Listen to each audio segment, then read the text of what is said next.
Kidlat News Updates.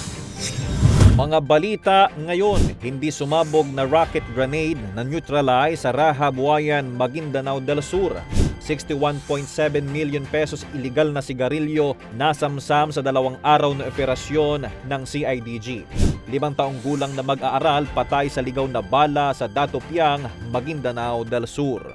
Ako po si Cesar Soriano para ihatid ang mga nangungunang balita sa buong kapuluan. Ngayon, Isang hindi sumabog na pampasabog ang matagumpay na na-neutralize sa barangay Meleb, Raha Buayan, Maguindanao del Sur nitong Pebrero 10. Ayon sa Raha Buayan Municipal Police Station, bandang 12:50 ng tanghali nang makatanggap sila ng ulat hinggil sa isang unexploded ordnance sa nasabing barangay. Bandang 1:20 ng hapon, dumating ang composite team mula sa Provincial Explosive and Canine Unit o PECU, RBMPS at Alpha Company ng 34th Infantry Battalion ng Philippine Army upang isecure ang lugar at tiyakin ang kaligtasan ng mga residente. Matapos ang masusing pagsusuri at pagsunod sa safety protocols, isinagawa ng EOD team ang Blush of Low in Place operation bandang 2:20 ng hapon nang matagumpay na ma-deactivate ang improvised projectile rocket grenade. Idiniklara namang ligtas ang lugar pagsapit ng 2:30 ng hapon at kinumpirma ng mga otoridad na wala nang naiwan na anumang mapanganib na kagamitan sa lugar.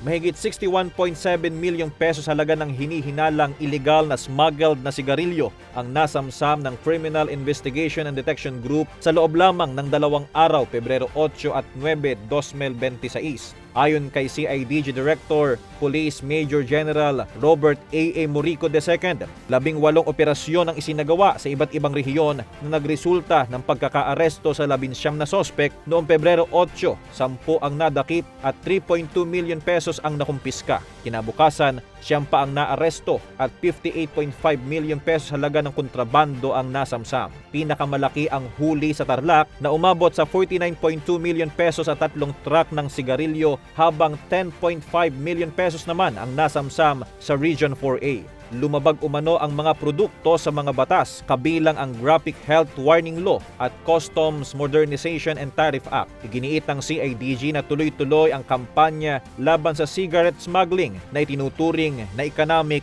sabotage. Isang 5 taong gulang na kindergarten pupil ang nasawi matapos umanong tamaan ng ligaw na bala sa loob mismo ng kanyang silid-aralan sa Damabalas Elementary School sa Datopiang, Maguindanao del Sur nitong umaga ng Pebrero 11, 2026. Ayon sa ulat, bandang 8:41 ng umaga nang biglang bumagsak ang biktimang kinilalang si Farhadin, residente ng Dato Salibo, habang nagkaklase. Sa parehong oras ay naganap umano ang barilan sa ulandang SGA na pinaniniwalaang pinagmulan ng ligaw na bala. Agad na rumisponde ang mga tauhan ng Datopiang Municipal Police Station upang beripikahin ang insidente at magsagawa ng dokumentasyon, pagkuha ng mga litrato at pagmamarka sa lugar na pinangyarihan. Matapos ang paunang investigasyon, agad na dinala ng pamilya ang labi ng bata para sa agarang libing alinsunod sa Islamic religious practices. Patuloy naman ang investigasyon ng mga otoridad upang matukoy ang pinagmula ng bala at ang mga posibleng responsable sa insidente. Para sa Kidlat News Channel, ito si JP Adaw, nag-uulat. ako po si Cesar Soriano, kasama nyo sa bawat pagputo ng balita.